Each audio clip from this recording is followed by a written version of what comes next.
Hey, I am so glad that you have decided to do the Easter mini study with me because I wrote this out of a desire to help people get in the Easter spirit. Similarly to around Christmas time, we want to get in the Christmas spirit. We want to remember the meaning of Christmas and not just make it about material things. We want to do that at Easter, but I feel like that there are just not as many resources, or at least quick, accessible resources. I think a lot of people have made Christmas mini devotionals or mini studies because they know that season is just so busy and there's so much going on. Easter is that busy too, but with ball games and recovering from time change and taxes and a whole host of other things that are exciting and fun and great and happen in the spring, but they can kind of prevent us from remembering the real reason for Easter in a way that affects us, in a way that changes us, in a way that moves us. If you're like me, you don't want to wait until your Good Friday service at your church or your Easter Sunday service to think about for the first time what the resurrection means and what God might be trying to remind you of during this time. Easter is also a time where people kind of remember the commitments they had made in January, the commitment to reading the Bible or to praying more, or a host of other things. And somewhere along the way, life has happened. And so I want this resource to also be a resource that helps you beyond the resource. It helps you beyond Easter. I've set it up in such a way so that I'm not actually giving you a ton of in-depth theological information that you're going to be able to impress your friends with in your Sunday school class or in your small group.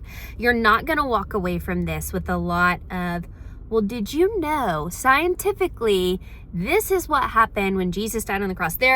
Those things are good to know. There are lots of videos and studies and sermons that talk about that. My goal for this, for you, is for you to get closer to Jesus, for you to read the Bible, for you to feel confident, and to think after you do this, you know what? I think I could do this next year on my own. I think I could approach reading the Easter story the same way that she did and allow the Holy Spirit to speak to me in a totally different way. So that's why I have approached it. You'll notice as you're doing it, a theme. We're reading the four gospel accounts of the crucifixion and the resurrection. You can do this one Sunday a week, leading up one day a week, leading up to Easter. You can take one day and you can use that over the course of 5 days, and you just answer one question a day if you want to really, really immerse yourself in the Easter story and you want to just reread those chapters. However you want to do it, you can do it that way. Because again, my goal is that you are also noticing, oh, she's just asking questions that I could probably come up with myself, or I could read this way too, and the Holy Spirit could reveal it to me. That's my hope, is that you will come out of this not feeling like, wow, she's so great, she's so knowledgeable, but that you'll come out of it thinking, I heard from the Lord. I understand what the Bible is saying, and I didn't need a lot of other stuff. I just needed to think a little deeply about it. I needed to pause. I needed to ask application questions and not just knowledge-based questions. And so that's my hope. That's how I've structured this. We will, in each gospel, I've kind of taken a person or a people group and looked at how did they respond to the crucifixion, to the resurrection, elements of that. What can the Lord teach us from that?